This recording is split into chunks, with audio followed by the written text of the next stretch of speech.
Alright, so yet last night we left off with solving multi-step equations. We practiced some of the one-step and two-step equations in class today. Maybe we got to the multi-step equations a little bit. Here's the notes for it.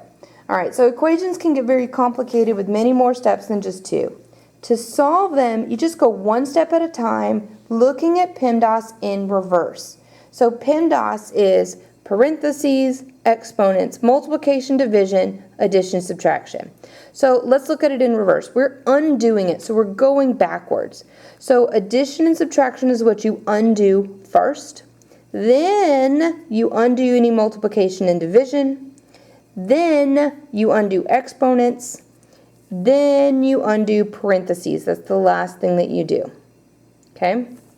All right. So an example of a multi-step equation. So we've got 3 times the quantity x plus 8 divided by 2 equals 4x minus 2. All right, that looks complicated. Oh, wait. I didn't give you all the notes on all the two-step equations. So let's go back and fill those in real quick. So what happens if there's a variable on both sides of the equation? This can look as complicated as a multi-step equation anyway. So let's just take a look. All right, so if you have a variable on both sides, you have to get the variable on one side and the numbers on the other. So for example, if you have got 2x plus 2 equals x minus 7, I'm going to pick this side of the equal sign being your dividing line, to be my variable side, and the right side is going to be my number side. So I've got x, or 2x plus 2 equals x minus 7. So I'm going to get rid of my number because this is my variable side, so I'm kicking out any numbers. So I'm undoing the plus 2 with a minus 2. And let's see what I get when I do that math. Well, the constant 2 cancels out, and I'm just left with 2x. This x, nothing's being done to it, so I just bring it down. And negative 7 minus 2 equals negative 9. So now I want to get rid of the x because this is my number side, so I'm kicking out any variables. So x minus x, and over here I got minus x, 2x minus x. Well, that just leaves me with x equals negative 9. So step 1 is get all the numbers to the number side, and step 2 is get all the variables to the variable side or to the same side. So I want you to pause and try this one.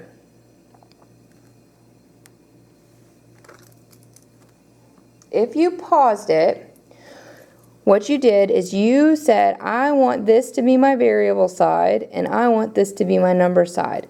Now, variables don't always have to go to the left. You'll get the same answer either way. However, in this case, I've got more x's on this side than that side, so I'm going to let this side be my variable side. So the first thing I want to do is kick out any numbers. I have a plus 3. To undo that, I'm going to subtract 3 from both sides. So what I get is this 3's go away, and I'm left with 3x equals 2x, and then 13 minus 3 is positive 10. Now this is my number side, so I need to get rid of this variable. This is a positive 2x, so it's being added. I'm going to subtract it. 3x minus 2x is just x. The 2x's cancel out over here, and I'm just left with 10. So my answer is x equals 10. Now that we have the official notes on that one, we can go back to our multi-step equations. So let's try something simpler than what we looked at a second ago. All right, I've got 2x plus 3 equals 4x minus 12. So the very first thing I want to do is, because I don't want to worry about undoing parentheses at a later time, I'm going to go ahead and multiply the 2 in just to get rid of them. Now I'm not undoing anything yet, so it doesn't go against the whole do the PEMDAS backwards thing I was talking about. I'm just getting rid of the parentheses so I don't have to deal with them at all. So when I multiply this in, I get 2x plus 6 equals 4x minus 12. So I want to get rid of the numbers on this side, and I'm going to put my variables over here. I have more x's over here, so this is going to be my variable side, and this is going to end up being my number side. So I'm going to add the 12 to both sides, and I get 2x plus 18 equals 4x. Now I want to get rid of the variables on this side, just leaving me with a number. So minus 2x. So when I subtract 2x from both sides, I am left with 18 equals 2x. Well, to undo multiplication, I use division. So I'm going to divide both sides by 2. And I am left with 9 equals x. It's okay to have it in that order. That's the exact same thing as x equals 9. So it works out. So very important note about solving these things is that there are different sets of steps that can be used to find the value of x. It's like knowing that there are several different ways to get from here to downtown Atlanta.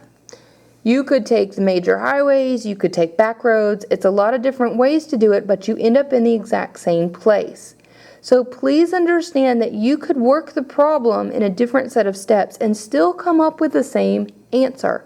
It's okay, as long as the answer's okay and the math is correct.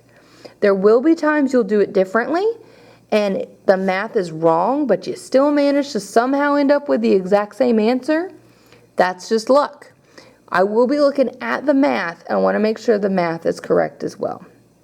So what about something that's super, super complicated, like 2 times x plus 5 divided by 9, just looking at the blue now, equals 1/3 x plus 2. All right, nobody hyperventilate. I know you see the fractions. It's okay.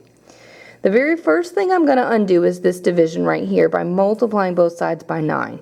So I'm going to multiply this side by 9 and that side by 9.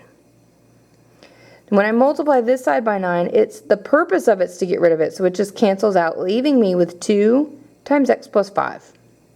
When I multiply this side by 9, I have to distribute it to both pieces, so I have to multiply 1/3 by 9. If you got the TI-30, that was a piece of cake because you had a fraction button. So I have 2 times x plus 5 equals 3x plus 18. Again, I just want to get rid of those parentheses like I did in the above problem. So what I get when I distribute the 2 is I get 2x plus 10 equals 3x plus 18. All in one step, I'm going to decide that I want my variables over here and I want my numbers over here. So I am going to get rid of my variable by subtracting 2. I'm going to do it over here as well. I'm going to get rid of my numbers by subtracting 18, and I'm going to do that over here as well. And my check is that these look identical on either side of the equal sign. When I do the subtraction here, those go away. Positive 10 minus 18 is negative 8. When I do the subtraction here, I'm left with just x, and my 18s cancel out completely, leaving me with negative 8 equals x. You certainly don't have to do it all in one step like I did it. You can break it out one step at a time. Again, there are many different roads to the exact same place. Thanks for watching.